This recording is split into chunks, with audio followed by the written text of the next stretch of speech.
Hoy, Mare, alam mo ba tong batang ere? Nako, nakita kong may naghatid na lalaking nakamotor nung isang gabi. Ay, oh, ano ba yan kababaeng tao? This oras na ng gabi, gala pa ng gala.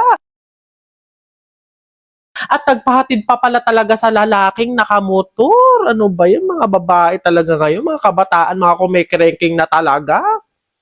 Excuse me, ako po ba yung pinag-uusapan nyo?